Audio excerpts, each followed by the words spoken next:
ಥಿಯೇಟ್ರಲ್ಲಿ ನೋಡುವಂಥ ಸಿನಿಮಾ ಆದರೆ ಮಾತ್ರ ನೋಡುವಂಥದ್ದು. ಕ್ಯಾಮ್ರಾ ಟೆಕ್ನಿಕಲಿ ಚೆನ್ನಾಗಿರಬೇಕು, ಲಾರ್ಜ್ ಸ್ಕೇಲ್ ಎಳ್ದಿರಬೇಕು, ಅದೆಲ್ಲ ಥಿಯೇಟ್ರಲ್ಲಿ ನೋಡ್ಬೋದು.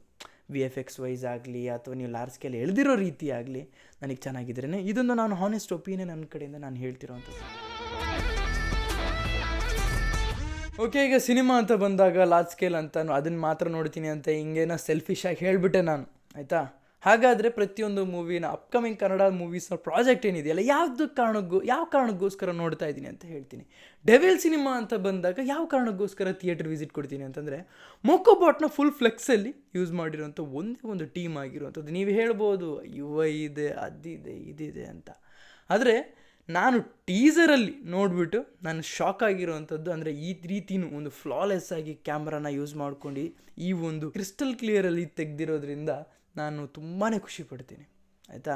ಅಂದರೆ ನಮ್ಮ ಕರ್ನಾಟಕದ ಕನ್ನಡ ಫಿಲ್ಮ್ ಇಂಡಸ್ಟ್ರಿಯಲ್ಲಿ ಎತ್ತಿಡಬೇಕು ಅಂತಂದರೆ ಈ ರೀತಿ ಒಂದು ಏನು ತೋರಿಸಿದ್ರಲ್ಲ ಟೀಸರ್ನ, ತುಂಬಾ ಇಷ್ಟ ಆಯಿತು ಅಂತಲೇ ಹೇಳ್ಬೋದು.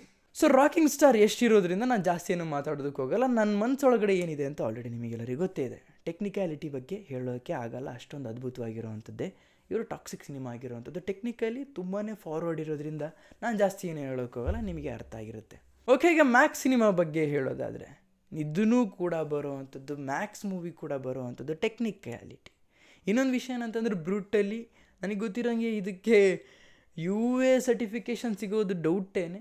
A ಸರ್ಟಿಫಿಕೇಷನ್ ಜೊತೆನೇ ಬರುವಂಥ ಚಾನ್ಸಸ್ ಇರುವಂಥದ್ದು. ಬಂದಮೇಲೆ ನೋಡೋಣ, ಅಂದರೆ ಫೈನಲ್ ಕಟ್ ಆದಮೇಲೆ ನೋಡೋಣ. ಫೈನಲ್ ಕಟ್ ಆಗಿದೆ, ಸರ್ಟಿಫಿಕೇಷನ್ ಬಗ್ಗೆ ಇನ್ನೂ ಯೋಚನೆ ಮಾಡಿಲ್ಲ ಅವರು. ಅಂದರೆ ಥಿಯೇಟ್ರ್ ರಿಲೀಸ್ ಬಗ್ಗೆನೇ ಏನೂ ತಲೆ ಕೆಡಿಸ್ಕೊಳ್ತಾ ಇಲ್ಲ ಅಂತ ಅನ್ಕೊತಿದ್ದೀನಿ. ಮ್ಯಾಕ್ಸ್ ಟೀಮ್ ಮೇಲೆ ಸಿಟ್ಟು ಬರ್ತಾಯಿದೆ. ಇಟ್ಸ್ ಓಕೆ, ಪರವಾಗಿಲ್ಲ ಸ್ವಲ್ಪ. ಯಾಕೆ ಅಂತಂದರೆ, ಸೆಪ್ಟೆಂಬರ್ ಖಾಲಿ ಹೊಡಿತಿರ್ಬೇಕಾದ್ರೆ ಆ್ಯಸ್ ಎ ಕನ್ನಡಿಗನಾಗಿ ನಮಗೊಂದು ಆಸೆ ಇರುತ್ತೆ, ಗುರು ದೊಡ್ಡದಾಗೊಂದು ಸಿನಿಮಾ ಬರಲಿ ಅಂತ. ಅದೇ ಮ್ಯಾಕ್ಸ್ ಮೂವಿ ಆಗಿರೋವಂಥದ್ದು. ಯಾಕೆ ಅಂತಂದರೆ ಎಲ್ಲ ಫೈನಲ್ ಕಟ್ಟಾಗಿ ರೆಡಿ ಇರೋವಂಥ ಸಿನಿಮಾನೇ ನಿಮ್ಮದಾಗಿರೋವಂಥದ್ದು.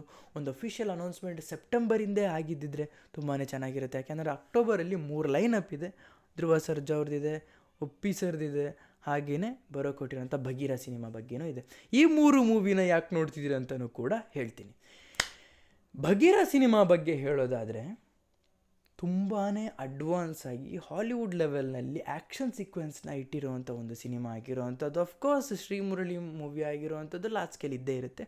ಹೊಂಬಾಳೆಯವರು ಅವ್ರದ್ದೊಂದು ಏನಿರುತ್ತೆ, ಕಾಂತಾರ ಸಿನಿಮಾಗ ಅದೊಂದು ಲೈನಪ್ ಇತ್ತು. ಅಂದರೆ ಅದೊಂದು ಏನಂತಾರೆ, ಕನ್ನಡ ಮಣ್ಣಿಗೆ, ರೂಟ್ಸಿಗೆ ಅಥವಾ ಸೌತ್ ಇಂಡಿಯನ್ನ ಒಂದು ರೂಟ್ಸಿಗೆ ಕನೆಕ್ಟ್ ಆಗಿರುವಂಥ ಸಿನಿಮಾ ಅಂತ ಹೇಳ್ತಾರೆ. ಅಥವಾ ಗ್ಯಾಂಗ್ಸ್ಟರ್ ಟೈಪ್ನ ಸಿನಿಮಾ ಅಂತ ಬಂದಾಗ KGF, ಇದು ಒಂದು ಲೈನಪ್ಪಲ್ಲಿ ಒಂದು ಸಲಾರ್ ಅದು ಇದು ಅಂತ ಹೋಗ್ತಾಯಿತ್ತು. ಸೊ ಈ ಸಿನಿಮಾ ಅಂತ ಬಂದಾಗ ಇಲ್ಲಿ ಯಾವುದೇ ಒಂದು ಹೀಗೇ ಇರಬೇಕು ಅಂತ ಒಂದು ಫಿಕ್ಸ್ ಆಗಿ ಹೋಗ್ತಿರೋವಂಥ ಸಿನಿಮಾ ಅಲ್ಲ. ಬಗೀರ ತುಂಬಾ ಅದ್ಭುತವಾಗಿ ಬರ್ತಿರೋವಂಥದ್ದು ಇದಕ್ಕೇನೆ. ತುಂಬಾ ಒಂದು ಫಾರ್ವರ್ಡಾಗಿ ಯೋಚನೆ ಮಾಡ್ಕೊಂಡು ಹೊಂಬಾಳೆ ಸಿನಿಮಾಯಿಂದ ಯಾವುದಾದ್ರೂ ತುಂಬಾ ಫಾರ್ವರ್ಡಲ್ಲಿ ಅಥವಾ ಈಗಿನ ಟೈಮ್ ಲೈನಿಗೆ ಸೂಟ್ ಆಗುವಂಥ ಒಂದು ಸಿನಿಮಾ ಇದೆ ಅಂತಂದರೆ ಅದು ಬಗೀರನೇ ಆಗಿರುವಂಥದ್ದು. ತುಂಬ ಟೆಕ್ನಿಕ್ಯಾಲಿಟಿ ಅಥವಾ ನೀವು ಸಾಹೋ ಸಿನಿಮಾ ಏನು ನೋಡಿದ್ರಲ್ಲ, ಅದಕ್ಕಿಂತ ಅದ್ಭುತವಾಗಿ ಬರುವಂಥ ಸಿನಿಮಾ ಅಂತಲೇ ಹೇಳ್ಬೋದು. ಓಕೆ, ಈಗ UI ಸಿನಿಮಾ ಬಗ್ಗೆ ಮಾತಾಡೋದ್ರೆ ಯಾತಕ್ಕೋಸ್ಕರ ನೋಡ್ತಿದ್ದೀನಿ ಅಂತ ಸುತ್ತಿ ಬಳಸಿ ಮಾತಾಡಲ್ಲ, ಡೈರೆಕ್ಟಾಗಿ ವಿಷಯಕ್ಕೆ ಬರ್ತೀನಿ. ಉಪ್ಪಿ ಸರ್ನ ಡೈರೆಕ್ಷನ್ ಎಷ್ಟು ಜನ ಒಪ್ಕೊತೀರಾ ಬಿಡ್ತೀರಾ ಅಂತ ನಂಗೆ ಗೊತ್ತಿಲ್ಲ. ಯಾಕೆಂದರೆ ನಾನಿಲ್ಲಿ ಜಾಸ್ತಿ ಏನು ಮಾತಾಡೋದಕ್ಕೋಗಲ್ಲ. ಉಪ್ಪಿ ಸರ್ನ ಡೈರೆಕ್ಷನ್ ಇದೆ, ನಾನು ನೋಡ್ತೀನಿ ಅಷ್ಟೇ, ಮುಗಿತಲ್ಲಿ. ಓಕೆ, ಈಗ ಮಾರ್ಟಿನ್ ಯಾಕೆ ನೋಡ್ತೀನಿ ಅಂತ ಕೇಳೋದಾದರೆ, ಹೇಳ್ದಾಗೇನೆ ಥಿಯೇಟ್ರಿಕಲ್ ಎಕ್ಸ್ಪೀರಿಯನ್ಸ್ ಇರೋದ್ರಿಂದ. ಲಾರ್ಜ್ ಸ್ಕೇಲ್ ಎಳೆದಿದ್ದಾರೆ, ಟ್ರೂ ಲಾರ್ಜ್ ಸ್ಕೇಲ್ ಎಳೆದಿದ್ದಾರೆ. ಆ್ಯಕ್ಷನ್ ಸೀಕ್ವೆನ್ಸಲ್ಲಿ ಕನ್ನಡದ ಒಂದೇ ಒಂದು ಸಿನಿಮಾ, ಅಂದರೆ ಒಂದು ಆ್ಯಕ್ಷನ್ ಸೀಕ್ವೆನ್ಸಲ್ಲಿ ಮಾಡರ್ನೈಸ್ ಆಗಿ ಈಗಿನ ಒಂದು ಕಾಲಘಟ್ಟಕ್ಕೆ ಹೇಳಿದಾಗಿನ ಬಗೀರ ಏನಿದೆಯಲ್ಲ ಅದೇ ರೀತಿಯೇ ಇದು ಇರುವಂಥದ್ದು. ಸೊ ಮೊದಲನೇದಾಗಿ ಇದು ಬರ್ತಾ ಇದೆ, ಅಕ್ಟೋಬರ್ 11ನೇ ತಾರೀಕು ರಿಲೀಸ್ ಆಗ್ತಾ ಇದೆ. ಸೊ ಇದಕ್ಕೂ ಕೂಡ ಎಕ್ಸೈಟ್ಮೆಂಟ್ ಅದೇನೇ ಇರುವಂಥದ್ದು. ಆ ಒಂದು ಲಾರ್ಜ್ ಸ್ಕೇಲಲ್ಲಿ ಎಲ್ಲ ಪುಡಿ ಮಾಡೋದಲ್ಲ, ಅದು ಕನ್ನಡದಲ್ಲಿ ಪುಡಿ ಮಾಡೋದು ಅಂದರೆ ತುಂಬಾ ನೆಕ್ಸ್ಟ್ ಲೆವೆಲ್ ಹೋಗಿರ್ತಾರೆ. ಪುಡಿ ಮಾಡೋವಂಥ ಸಿನಿಮಾ ಯಾವಾಗಲೂ ಬರಬೇಕಂದ್ರೆ ಯಾವಾಗಲೂ ಬರ್ತಾಯಿತ್ತು. ಅದೇ ಹಳೆ ಕಾಲದಿಂದ ಬರ್ತಾನೆ ಇದೆ, ಅಂದರೆ ತುಂಬ ಹಿಂದಿನ ದಿನವೂ ಬರ್ತಾನೆ ಇದೆ. ಈಗ ಟ್ರೂ ಆಗಿ ಕಾಣಿಸ್ತಾ ಇದೆ, ಲಾರ್ಜ್ ಸ್ಕೇಲ್ ಎಳೆದಿರೋವಂಥದ್ದು. ಹಾಗೆಯೇ VFXಲ್ಲೇ ರೆಂಡರಿಂಗ್ ಆಗಿ ಕೂಡ ಇತ್ತೀಚೆಗೆ ನಾನೇನು ಹೇಳ್ತಿದ್ನಲ್ಲ, ಟೀಸರ್ ತುಂಬ ಕೆಡದಾಗಿತ್ತು, ಬಟ್ ಟ್ರೈಲರ್ ಅದ್ಭುತವಾಗಿತ್ತು. ಯಾಕೆ ಅಂತಂದರೆ ರೆಂಡರಿಂಗ್ ತುಂಬಾ ಚೆನ್ನಾಗಿತ್ತು ಅಂತಲೇ ಹೇಳ್ಬೋದು.